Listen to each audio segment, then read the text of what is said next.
네, 어도비 익스프레스를 활용을 하셔가지고 소셜 콘텐츠를 제작하시고 그리고 그 콘텐츠를 다른 팀원들과 공유하실 수 있는 기능에 대해서 설명드리도록 하겠습니다. 우선 익스프레스 안에서는 다양한 파이어플라이 기능을 활용을 해보실 수가 있는데요.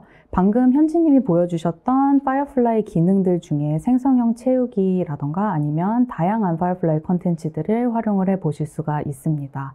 그래서 원하시는 이미지를 소셜 콘텐츠에 맞춰서 생성형 채우기를 활용해서 제거하는 작업을 해보실 수도 있고요.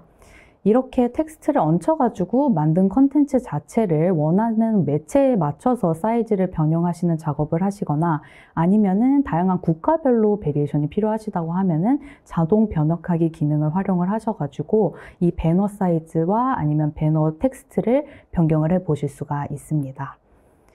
그럼 한번 아까 파이어플라이에서 구조 참조를 활용했던 이미지를 생성을 해서 이 생성한 이미지를 소셜 콘텐츠 제작을 위해서 익스프레스로 한번 편집을 해 보도록 하겠습니다. 이미지 자체에 있는 편집 메뉴를 클릭을 해주시면요. 드롭다운 메뉴가 노출이 되게 됩니다. 이 중에서 저는 익스프레스 안에서 소셜 콘텐츠로 생성을 해보려고 익스프레스 안에서 이미지를 열어본 상태입니다. 이 상태 안에서 우측에 있는 쇼파 이미지를 한번 삭제를 해보도록 하겠습니다. 그래서 지금 제가 브러쉬 크기를 조정을 해가지고 우측에 있는 쇼파 부분, 그림자를 포함을 해가지고 한번 선택을 해본 상태이고요. 이렇게 브러쉬로 러프하게 선택을 해주신 다음에 만들기 버튼 클릭을 해주시면은 프롬프트 없이라도 컨텐츠를 이렇게 빠르게 삭제를 해보실 수가 있습니다. 세 가지 옵션이 노출된 상태에서 제가 마음에 드는 옵션을 한번 선택을 해서 완료 버튼을 클릭을 해보고요. 이렇게 삭제하는 작업뿐만 아니라 한번 저기에 있는 화분의 이미지도 변경하는 작업을 해보려고 합니다. 지금 좀 화분이 앙상하게 보여가지고 제가 화분이라는 프롬프트를 쳐가지고 만들기 버튼을 클릭을 해보려고 하고요. 다양한 화분 옵션들이 노출이 되는 것을 보실 수가 있습니다. 상태 안에서 제가 마음에 드는 이미지가 없기 때문에 다시 한번 추가 로드 버튼을 클릭을 해가지고 다양한 옵션들을 한번 다시 노출을 해보려고 하고요. 이 상태 안에서는 조금 더 이제 푸릇한 화분이 노출이 됐기 때문에 저는 이 이미지로 선택을 해가지고 완료를 해보도록 하겠습니다. 이런 식으로 파이어플라이 웹페이지뿐만 아니라 익스프레스 안에서도 이미지를 수정을 해보실 수도 있고요. 이 상태 안에서 제가 한번 텍스트를 간단하게 얹혀 보도록 하겠습니다. 텍스트를 추가를 한 상태이고요. 이 상태 안에서 제가 원하는 텍스트를 이제 끌어다가 한번 입력을 해보는 작업을 해겠습니다. 그래서 공간을 완성하는 인테리어라는 간단한 문구를 한번 준비를 해본 상태이고요. 이 상태 안에서 제가 원하는 레이아웃에 맞춰서 텍스트를 변경을 해 보실 수도 있고 지금 보시는 것과 같이 간단하게 드래그 하셔가지고 위치를 지정해 주시거나 아니면 텍스트의 사이즈를 변경을 해 보실 수도 있습니다.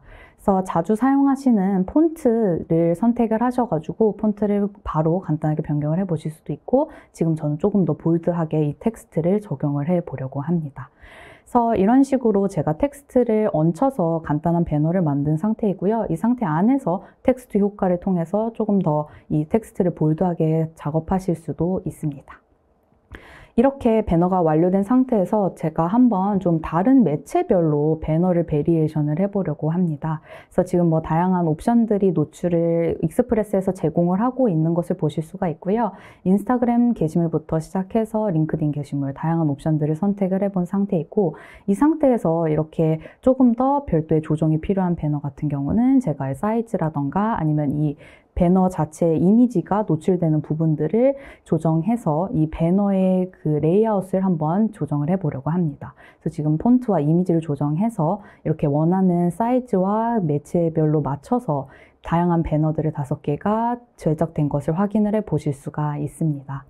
그래서 이런 식으로 원하시는 매체별 베리에이션을 해보실 수도 있고요. 만약에 이 배너들을 다른 국가별로 베리에이션이 필요하시다고 하면은 번역하기 메뉴를 통해서 다른 언어로 번역을 해 보실 수도 있습니다.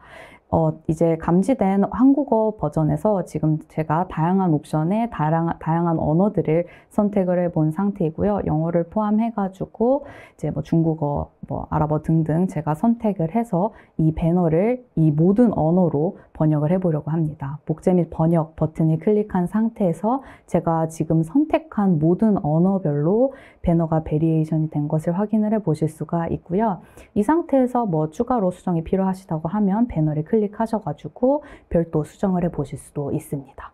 그래서 이런 식으로 컨텐츠를 제작을 하신 배너를 가지고 다른 팀원들과 공유를 하시는 작업들에 대해서 좀 보여드리려고 하고요.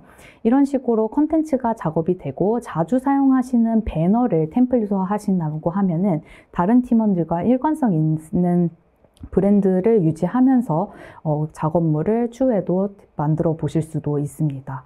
우선은 익스프레스 안에서는 브랜드 에셋 관리하는 기능이 있기 때문에 브랜드 로고라던가 아니면 그래픽, 뭐 글꼴 등을 다 관리를 해 보실 수가 있고요. 자주 사용하는 배너는 지금 만들어 봤던 그 배너처럼 이미지라던가 텍스트 레이어별로 템플릿을 저장해 보시고 공유를 해 보실 수도 있습니다. 그리고서 사실 어떻게 보면은 다른 팀원과 공유를 하실 때 제일 많이 고민을 해주시는 부분이 정말 내가 만든 이 컨텐츠를 내가 원한 방향대로 작업을 하시는 거에 대한 고민이 많으실 것 같은데요. 그런 디자이너분들을 위해서 익스프레스 안에서는 락 기능을 제공을 하고 있습니다.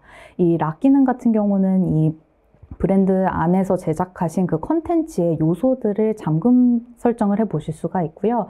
이렇게 텍스트를 잠그거나 이미지를 잠근 다음에 어느 정도 이제 설정을 부가적으로 해 놓으셔서 컨텐츠를 생산하실 때 이 위치 부분을 그대로 유지를 하시는데 텍스트를 변경하시거나 아니면 이미지만 변경하시고 위치는 그대로 두시는 부분들을 컨트롤을 해 보실 수가 있습니다. 그리고 만약에 브랜드에서 사용하시는 글꼴이라던가 아니면 색상만 유지를 하기 원하신다고 하면은 제한사항 부분들도 설정하셔가지고 브랜드 스타일을 유지를 해 보실 수가 있습니다.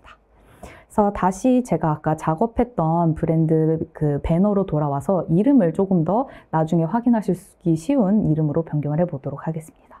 인테리어 초록이라고 변경을 한 상태이고요. 이 텍스트를 잠금 기능을 활용을 해 보려고 합니다. 지금 제가 저기 잠금 기능을 활용을 해가지고 텍스트 바꾸기 기능만 가능하게 설정을 해 놓은 상태이고요. 브랜드 에셋으로 들어가서 이 로고를 한번 추가를 해보려고 합니다. 그래서 제가 원하는 위치에 맞춰서 로고를 이렇게 설정을 해 보실 수도 있고 이 로고도 동일하게 아예 잠금 기능을 활용을 해서 저 위치에만 노출이 될 수 있도록 설정을 해 주실 수가 있습니다. 여기서 자주 사용하시는 요소들이라던가 아니면 캠페인이나 프로젝트에 맞는 에셋을 사용하실 수도 있고요. 이렇게 만약에 배경 제거가 되지 않은 에셋도 손쉽게 이렇게 배경 제거 버튼 클릭 하나로 배경이 제거될 수 있습니다. 지금 보시는 페이지가 브랜드 에셋을 관리하는 브랜드 페이지이고요. 사용하시는 이 브랜드 이제 에셋이라던가 아니면 프로젝트, 캠페인에 맞춰서 에셋들을 관리를 해 보실 수가 있습니다. 그 중에서 제가 원하는 브랜드 에셋을 클릭을 해서 상세 페이지로 들어오시게 되면은 로고부터 시작해서 색상, 글꼴, 템플릿 같은 것들을 다 관리를 해 보실 수가 있고요. 추가 버튼을 통해서 언제든지 에셋을 추가해 보실 수도 있고 브랜드 에셋을 누구와 공유를 할지 그 공유한 사람이 편집이 가능한지 조회 가능한지도 설정해 보실 수가 있습니다. 이렇게 만든 배너를 제가 한번 템플릿으로 저장을 해 보려고 합니다. 그래서 지금 제가 만든 페이지 자체 안에서 우측 상단에 있는 공유 버튼을 클릭을 해 보려고 하고요. 공유 버튼을 클릭한 상태에서 여기서 이제 제가 한번 이 이미지 자체를 템플릿으로 저장을 해 보도록 하겠습니다. 그래서 지금 제가 이미지를 저장한 이 컨텐츠 자체를 한번 다시 새로 고침한 다음에 공유 버튼을 클릭을 해 보려고 하고요.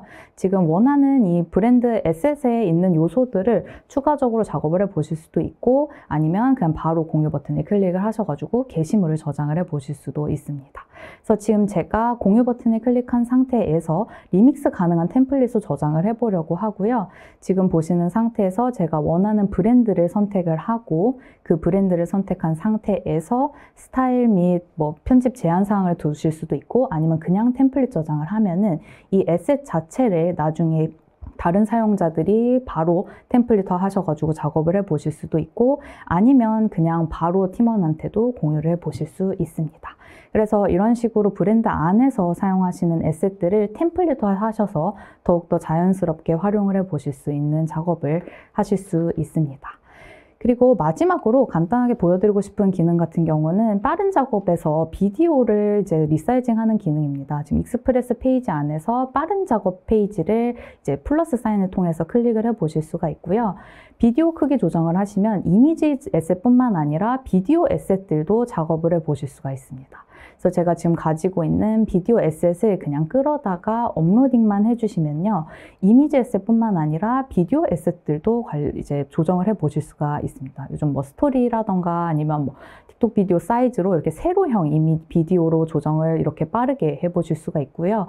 위치 같은 부분들을 제가 원하는 부분을 이렇게 포인터로 조정하시면서 위치를 조정을 하셔가지고 바로 그냥 다운로드 버튼 클릭을 하셔서 비디오를 다운받으실 수도 있고 아니면 뭐 별도로 제가 조금 더 추가적인 편집이 필요하다라고 하시면은 편집기에서 열기라고 이 버튼을 클릭을 하셔서 익스프레스 안에서 또 크기 조정을 별도로 진행을 해 보실 수도 있습니다. 그래서 지금 정사각형으로 다시 변경을 한 상태에서 제가 또 다시 틱톡 비디오 사이즈로 변경을 해 보려고 하고요. 이런 식으로 제가 보여지는 위치를 지정을 하는 작업들도 하실 수가 있고 만약에 뭐 프레임별로 조금 더 별도의 조정이 필요하시다고 하면은 이렇게 비디오를 조금씩 잘라서 원하시는 사이즈에 맞춰서도 변형을 해 보실 수도 있습니다. 그래서 익스프레스 안에서는 지금 보여드린 것과 같이 이렇게 비디오 작업까지도 간편하게 해주실 수 있는 부분까지 보여드렸습니다.